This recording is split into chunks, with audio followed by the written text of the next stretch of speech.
Good morning, everybody. So, I thought I'd do a quick video and talk about this weekend's boxing. There's only three fights I want to speak about, which is the Callum Smith fight versus Joshua Buatsi, the Joseph Parker fight, and the Bivol Beterbiev fight. You know, first and foremost, the Callum Smith fight. Building up to this show, building up to this Callum Smith fight versus Joshua Buatsi. I seen a lot of boxing pundits. Buatsi's cornerman talking about how Smith was at the end of his boxing career, at the end of his best days. His best days were behind him, and I thought, how have you come to that conclusion? And for them to come to that conclusion because he's been beat by Canelo and Beterbiev is mental. To think that Callum Smith is boxing, to think that Callum Smith's best days are behind him because he's been beat by two of the world's best ever boxers to ever walk this planet, I think is fucking crazy. Joshua Buatsi is a fabulous boxer, a fabulous fighter. And he put up a good fight against Smith. He really fucking did. And I think he could come back stronger from that. I think he's only going to learn. He's going to learn. I think he's found out a lot about himself, that he can rock it with the best. And I think he'll come back better and stronger from this fight against Smith. But Smith has showed that, that there is levels.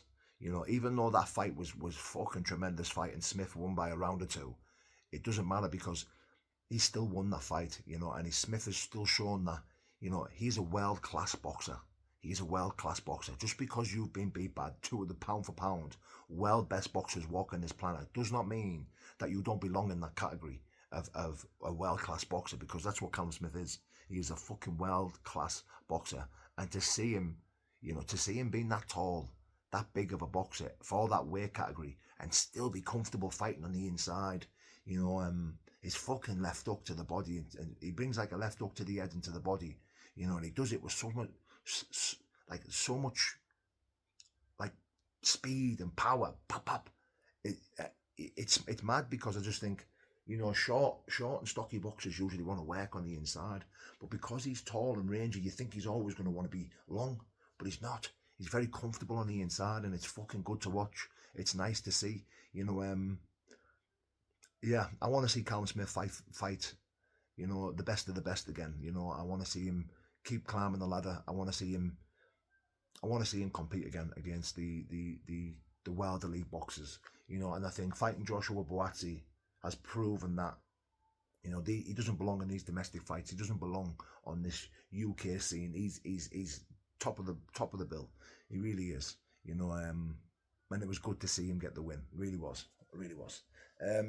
Joseph Parker versus Martin Bucoli. Now, before I start to talk about this fight, Martin Bucoli being in this fight, anyone who's in his corner or managing this guy or is looking after this fighter shouldn't have allowed him to take this fight. He's the bogeyman of the division. He's the most avoided heavyweight in the division. So to shot him in this fight for £1 million or whatever he's made, on that type of short notice against an opponent like Joseph Parker was absolutely mental. I think someone should have been there saying, no, you'll get this shot anyway. You don't need to be taking this fight. He shouldn't have took that fight. I don't think he should have took that fight, because it's going to set him back. It's going to set him back, a couple of steps back. I think, one, he doesn't look like the bogeyman of the division no more. Martin Bucoli did look indestructible. He had this George Foreman style, walking forward, eating shots. His power was effortless. Just pop, and he looked fucking so formidable. So strong, so big, so powerful. And I think Joseph Parker, even though he's took the fight in short notice, even though he wasn't fit, I think Joseph Parker's exposed him for being able to get hurt. If you catch him right, you can flatten him, you can put him out. And regardless of him taking the fight short notice, it's made him look a bit, vulnerable. I think he's been not so much fraud checked, because I don't think that's the word we can use here, because he's definitely not a fraud. But he's been found out. He's been found out there. And there's levels. I understand he's took the fight on short notice. I really, really do. But I just think, even if he's 100% fit and he's at a super duper fight camp, that shot that Joseph Parker hit Bucoli with, drops most men. You know, that puts most men out. You know, the equilibrium, when your equilibrium goes in your legs, and you that's a heavy knockdown. You know, you struggle to recover from that. 10 seconds sometimes isn't enough, no matter how fit you are.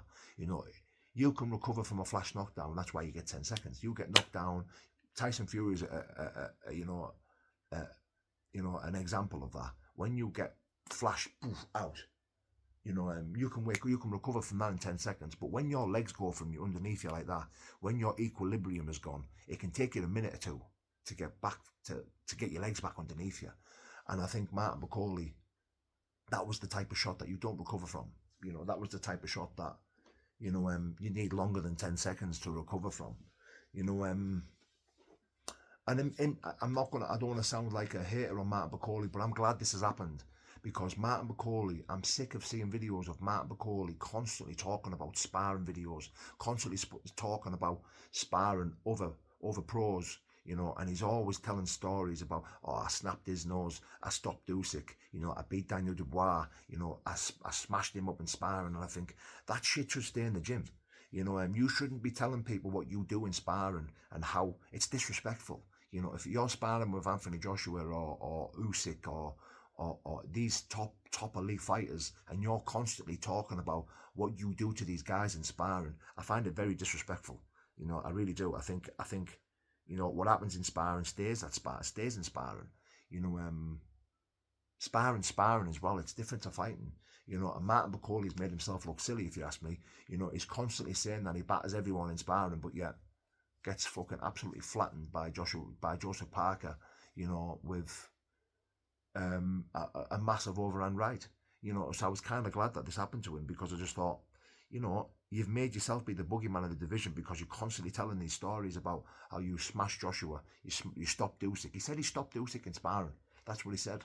And I think telling these stories and constantly bigging yourself up around sparring, and telling the whole world that you do this and you do that, and then that happens to you, I think you need to start keeping your mouth shut, pal.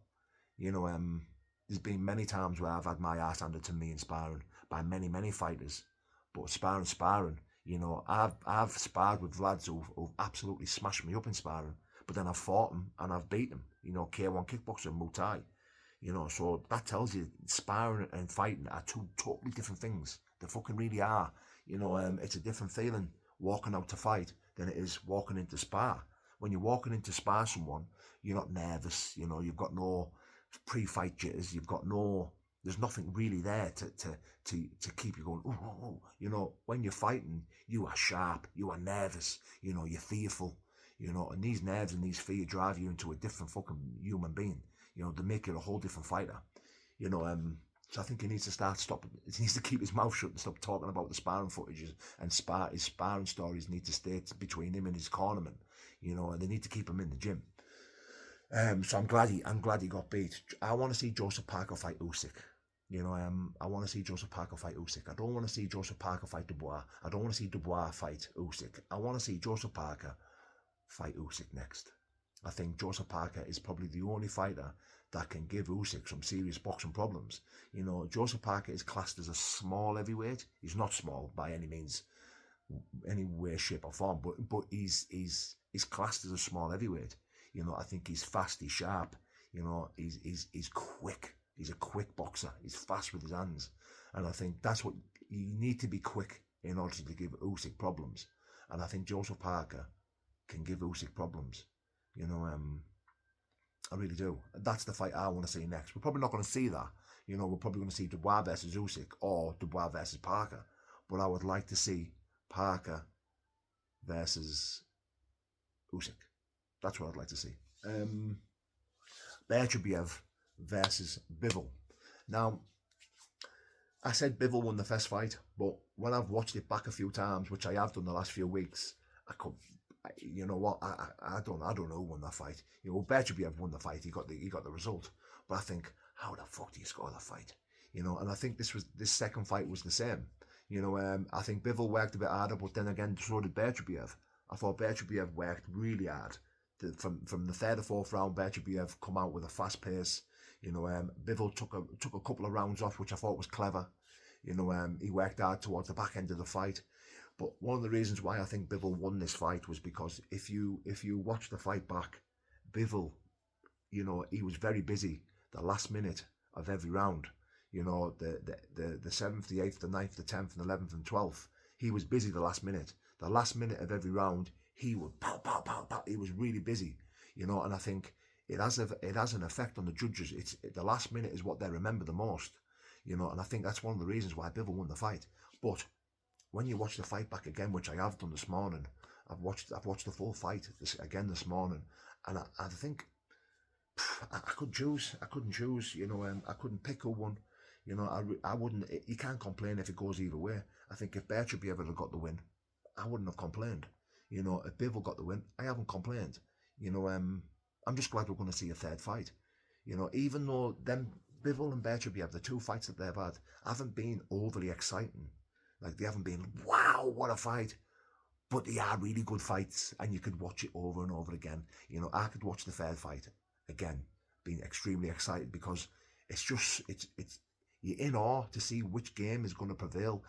Is Beterbiev's pressure gonna shut Bivol off? Is Bivol's movement and his pot shots, when he's pot shotting and he's going backwards, is that going to win? You just don't know. It's a proper clash of styles, and I think you're never going to see these two type of fighters, these two styles being as good as they are, matching one another, because you can't choose who does it better. Beterbiev or Bivol, who does it better? I couldn't tell you who the better boxer is. I just think they're both world class. I think they both shut each other off at the right times. They both catch each other at the right times. I couldn't tell you who is the better of the two. I think a third fight will tell us, but it's just going to go the same.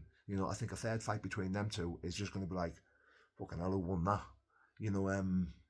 I can't see either of them getting hurt or getting knocked out. I think they're far too good to be stopped, to get hurt badly or to get hit cleanly. But they are both fucking outstanding fighters. The best the world has got to offer. I don't think there's any other fighters walking this planet that are better than them two. I really don't. 1 and 2 pound for pound for me. Bivol and Beterbiev, 1 and 2 pound for pound best boxers walking this planet. Who's number 1? Who's number 2? I don't know. I don't care. They're both 1 and 2. You put them both one and one. I just don't know. I just think them two. That this is the best the world has got to offer now. Them two fighting and watching them fights, you're just in awe. You can watch them 10 times out of 10 and just continue to watch them two fight each other over and over again. I could watch them two fight every weekend. I really could. Fucking brilliant. Absolutely brilliant. But yeah, God bless, guys. Take care.